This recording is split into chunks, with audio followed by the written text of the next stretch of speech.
الحمد لله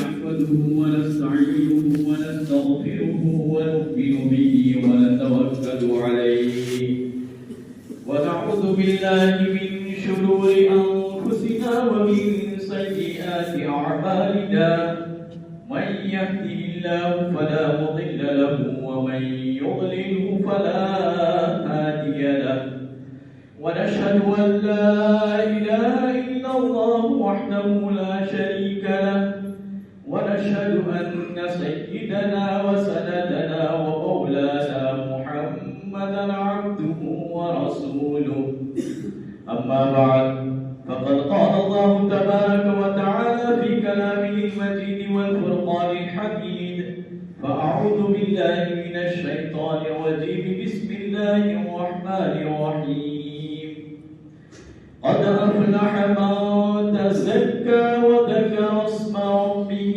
فصلى بل تؤثرون الحياة الدنيا والآخرة خير وأبقى إن هذا لفي الصحف الأولى صحف إبراهيم وموسى صدق الله مولانا العظيم وصدق رسوله النبي الحبيب الكريم ونحن على ذلك لمن الشاهدين والشاكرين والحمد لله رب العالمين.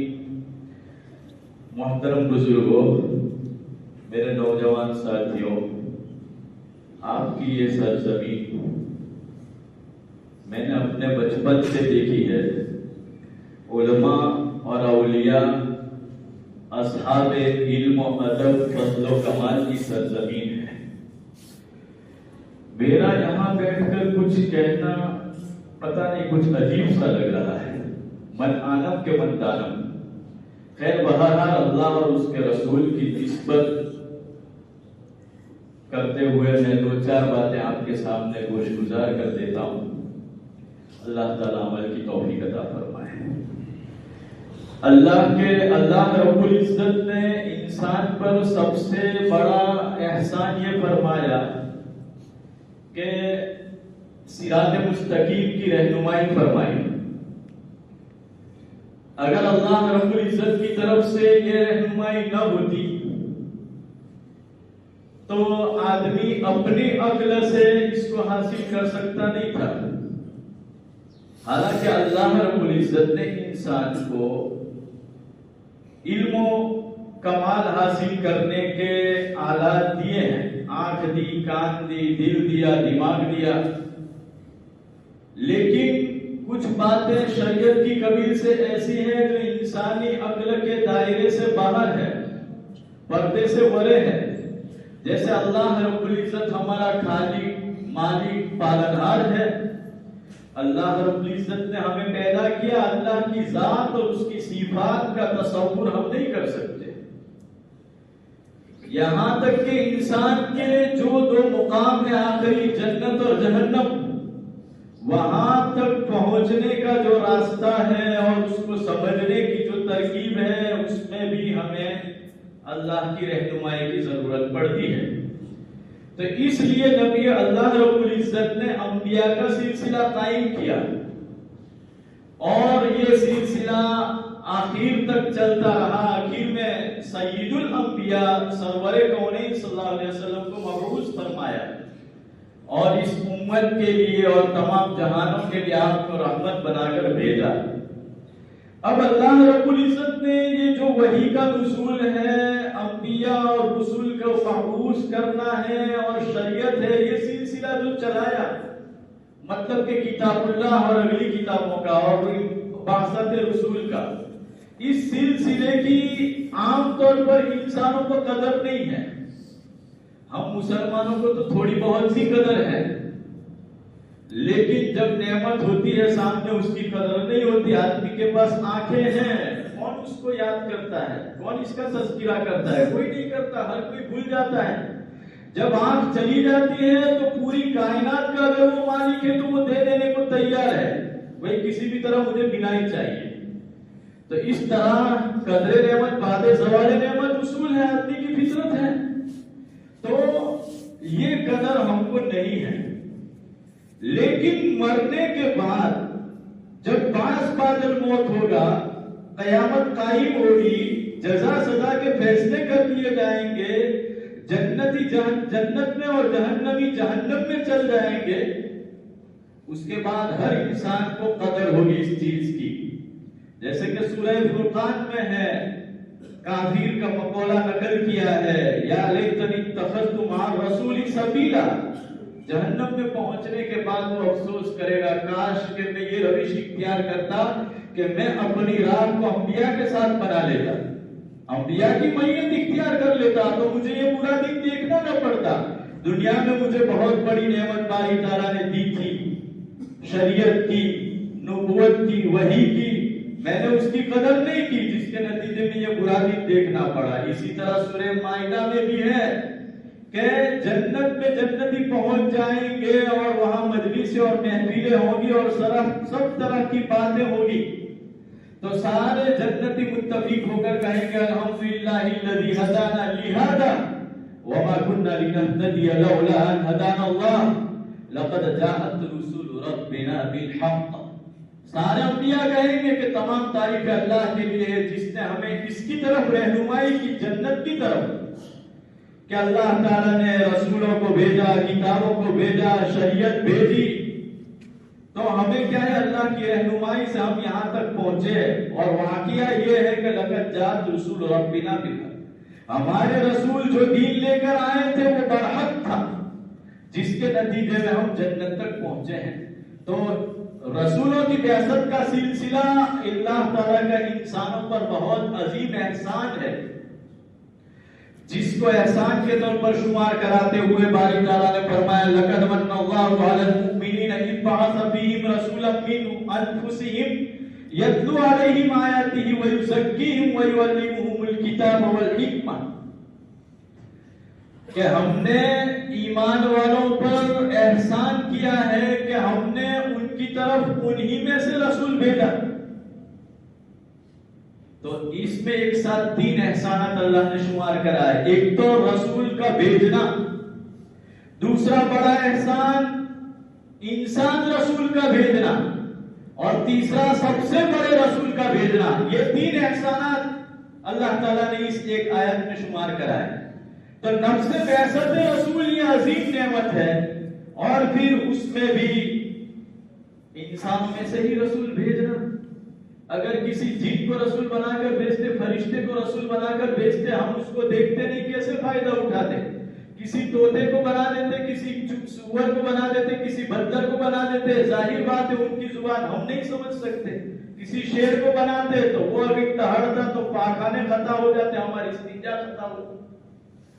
تو اللہ تعالیٰ نے ایک تو رسول بھیج کر دوسرا انسان رسول بھیجا، یہ بڑا احسان کیا کہ انسان ہی انسان کی کمزوری کو سمجھتا ہے، اور مائنس پوائنٹ اور پلس پوائنٹ کو ایک انسان دوسرے انسان کے پوائنٹ کو جانتا ہے. ہماری کمزوریوں کو، ہماری خوبیوں کو ہم ہی میں کا آدمی جانے گا. ظاہر بات ہے یہ اللہ نے بڑا احسان کیا کہ رسول بھیجا اور انسان رسول بھیجا. اگر جنات اور فرشتے کو رسول بنا کر بھیجتا تو وہ شریعت کو مرتب کرنے میں اپنی مرضی کا خیال کرتے اور ہمارے تقاضوں کا خیال نہ کرتے. جبکہ انسان رسول بھیجا تو ان کی ضرورتیں ایک ہے، ہماری ضرورتیں ایک ہے، ان کی مجبوریاں ایک، ہماری مجبوریاں ایک، ان کے آزار ایک، ہمارے آزار ایک، ان کی روش بھی ہماری روش بھی دنیا کے اعتبار سے ایک ہی طرح ہے، جینا مرنا ڈھب. تو ان کو ہماری ضرورتوں اور تقاضوں کا خیال ہوتا ہے انسان رسول کو. تو شریعت کو مرتب کرنے میں، شریعت سازی میں انبیاء نے ہمارا خیال کیا ہے انسانوں کا، یہ بڑا احسان. اور پھر انبیاء اور رسول کی سب کڑی میں، سلسلے میں سب سے عظیم کڑی اور آخری کڑی، سب سے بڑے رسول جو تمام انبیاء کے سردار نبی اکرم صلی اللہ علیہ وسلم کو مبعوث فرمایا ہمارے لیے، جن کی امت میں پیدا ہونے کے لیے اگلے انبیاء آرزویں کرتے تھے کہ ہمیں نبوت نہ ملے تو کوئی بات نہیں، نبوت نہ ملتی تو چلتا، لیکن ہمیں سید الانبیاء کے امت میں شامل کر دیا جاتا تو اچھا تھا. تو یہ ہمیں بلا استحقاق اللہ تعالیٰ نے فضیلت عطا فرمائی ہے. یہ اللہ کا بڑا احسان ہے۔ خیر، اس آیت کریمہ کے اندر رسولوں کے 3 کام بتلائے۔ رسول کے 3 کام ہیں۔ یعلمہم الکتاب یتلو علیہم آیاتہ، پہلا کام رسول کا کہ امت مسلمہ کے سامنے رسول کیا کرتا ہے، اپنی آیتوں کو، قرآن کی آیتوں کو، اللہ کی آیتوں کو تلاوت کر کے سناتا ہے، یہ پہلا کام ہے۔ اس کے بعد دوسرا کام ہے وَيُزَكِّيهِمْ، ان کا تزکیہ کرتا ہے رسول۔ ظاہر بات ہے، کپڑا برتن میلا ہوتا ہے، اس کو مانج دیا جاتا ہے، صاف کر دیا جاتا ہے۔ اب انسان بھی، رسول بھی یہی کام کرتے ہیں کہ انسان کی صفائی ستھرائی کرتے ہیں۔ یہ ظاہری صفائی نہیں ہوتی ہے، باطنی صفائی ہے، ورنہ اس کے چہرے پر جو داغ لگا ہوا ہوتا ہے وہ تو آئینے کے سامنے اس کو صاف کر لے گا، اپنے کپڑے میلے لگتے ہیں تو اس کو صاف کر لے گا، دھو لے گا، یہ اس لیے کہ اس کو میلا ہونا معلوم ہوتا ہے، لیکن اس کا جو اندرون ہے، باطن ہے، اس کا میلا ہونا، انسان کو اس کا میلا ہونا بھی معلوم نہیں ہوتا، صاف کرنے کی تو بہت دور کی بات۔ اس کے لیے کوئی ایسی شخصیت چاہیے جو انسانوں کی باطنی گندگی اور امراض کو جانے، پہچانے اور اس کا مداوا کرے، علاج کرے۔ تو اس کے لیے اللہ تعالیٰ نے رسول کو دوسرا کام تزکیہ کا سپرد کیا ہے، اور تزکیے کے لیے ضروری ہے کہ سب سے پہلے اندر کی خرابی ہے اس کو ختم کرے رسول۔ وہ کیسے کرے گا؟ وہ تعلیم دے گا کہ بھائی یہ بری چیز ہے، یہ برے اخلاق ہے، یہ بری باتیں ہیں، ان سے بچیں، ہمارے گھر کو بچائیں، ہمارے گاؤں کو بچائیں، ہمارے معاشرے کو بچائیں، اور یہ چیزیں ہیں جو اختیار کرنے کے قابل ہے، لہذا ہم اس کو اختیار کریں۔ تو رسول تزکیہ کرے گا، اور ظاہر بات ہے، عجیب چیز ہے، جو انسان اندر سے جتنا میلا ہوتا ہے وہ اپنے آپ کو اتنا زیادہ صاف، شفاف اور ستھرا سمجھتا ہے۔ تو ضرورت ہے اس بات کی کہ کوئی ایسی شخصیت ہو جو اس کے میل کو بتائے انسان کو، اور وہ رسول کا یہ کام ہے، رسول کرتے ہیں۔ چنانچہ ایک حدیث میں حضور نے فرمایا کہ بُعِثْتُ لِأُتَمِّمَ مَكَارِمَ الْأَخْلَاقِ، میں مکارم اخلاق کی، اعلیٰ اور بلند و بالا اخلاق کی تتمیم کے لیے پیدا کیا گیا ہوں، بھیجا گیا ہوں، میری مقصد ہوئی ہے۔ تو سب سے پہلے ظاہر بات ہے، اچھی چیز سے مزین ہونے کے لیے پہلے اندر کی، مطلب اس کی جو خرابیاں ہیں اس کو صاف کرنا ضروری ہے۔ مسجد کو سنوارنے کے لیے پہلے اس کو کوڑا کرکٹ نکالنا پڑے گا، پھر اس کے بعد لائٹنگ وائٹنگ سب مفید ہوگا، اس کے بغیر لائٹنگ کو کوئی فائدہ نہیں۔ تو رسول کا یہ کام ہے کہ وہ تزکیہ کرتا ہے، صفائی کرتا ہے۔ اس کے بعد انبیاء اور صوفیاء کا یہ کام ہے، انبیاء بھی تزکیہ کرتے ہیں، علماء اور صوفیاء کا یہ کام ہے کہ وہ کیا ہے، انسان کا تزکیہ کرتے ہیں، اس کے بعد ان کی صفائی کرتے ہیں، اس کو گوشگزار کرتے ہیں کہ یہ خرابی کی چیز ہے، اس کو چھوڑا جائے۔ چنانچہ یہ 2 کام رسول کے ہوئے۔ تیسرا کام ہے وَيُعَلِّمُهُمُ الْكِتَابَ، ایک کتاب کی تلاوت کر لینا الگ کام ہے، اور تبیین، تشریح اور تفسیر کرنا یہ الگ کام ہے۔ رسول آیات اللہ کو بندوں کے سامنے کھول کھول کر تشریح کر کے سمجھاتا ہے۔ تو لہذا یہ نبیوں کے 3 ضروری امور، 3 کام ہے ذمہ داری کے۔ تو اللہ کے نبی صلی اللہ علیہ وسلم جو حسن اخلاق اور معاشرت اور دانائی اور حکمت کی باتیں پیش کرتے ہیں، وہ پھر احادیث شریفہ کہلاتی ہے۔ تو یہ اللہ کا بڑا احسان ہے کہ ہمیں ایسا عظیم رسول نصیب فرمایا۔ اس کے بعد میں نے آپ کے سامنے جو تلاوت کی ہے اس سے اس کا ایک سلسلہ لگا ہوا ہے، قد افلح من تزکا، بہت عظیم مضمون ہے، بہت اہم مضمون ہے، اور قرآن نے اس کی اہمیت کو بیان کرنے کے لیے بیان کیا، قد افلح من تزکا وذکر اسم ربہ فصلی بل تؤثرون الحیاۃ الدنیا والآخرۃ خیر وابقی۔ اب ہے ان ھذا لفی الصحف الاولی، یہ کتنا عظیم مضمون ہے، کتنا اہم کہ یہ اگلی کتابوں میں بھی موجود تھا، کتب موسیٰ میں بھی موجود تھا، کتب ابراہیم میں بھی موجود تھا۔ یہ اہم مضمون کیا ہے؟ قد افلح من تزکا۔ یہ جو 3 چیزیں اس آیت میں بتائی گئی ہے، کامیابی کا گھر اور اصل اور بنیاد ہے۔ جو ان 3 چیزوں کو اختیار کر لے گا آدمی، اس کے لیے کامیابی کی منزل طے ہے۔ سب سے پہلا قد افلح من تزکا، کامیاب ہو گیا، فلاح ہو گیا، فلاح کو پا لیا اس شخص نے جس نے اپنا تزکیہ کر لیا، اپنی صفائی کر لی۔ تزکیے میں اپنے آپ کو ظاہر اور باطن دونوں سے، مطلب شرک ہے، کفر ہے، بدعت ہے، رذائل ہے، گناہ ہے، منکرات ہے، ظاہری باطنی حسی مانوی تمام گندگیوں سے اپنا تزکیہ کر لینا، صفائی کرنا۔ ایک تو جس نے یہ کام اختیار کر لیا وہ کامیاب۔ دوسرا جس کے پاس یہ دوسرا وصف ہے، قد افلح من تزکا وذکر اسم ربہ، دوسرا جس نے اپنے رب کو یاد کیا۔ رب کو یاد کرنا کیسے ہوگا؟ آدمی اپنی زندگی کے ہر سٹیپ پر، ہر موڑ پر اس بات کا استحضار رکھے کہ اللہ رب العزت نے مجھے پیدا کیا ہے، اس کے کچھ حقوق میرے ذمہ ہے، میں آزاد مطلق نہیں ہوں، میں اس کے کہنے کے دائرے میں ہوں۔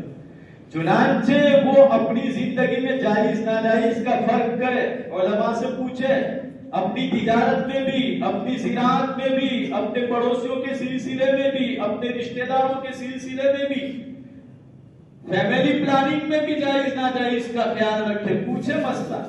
جو آدمی جائز ناجائز کو جانتا رہتا ہے، ظاہر بات ہے اس کی وجہ یہی ہے کہ وہ اللہ کو یاد رکھے ہوئے ہیں۔ تو اللہ کو یاد رکھنے کا فارمولا یہی ہے کہ اپنے آپ کو شریعت کے مطابق گزارے، دیکھے کہ میں آزاد نہیں ہوں، میں بندہ ہوا ہوں باری تعالیٰ کا۔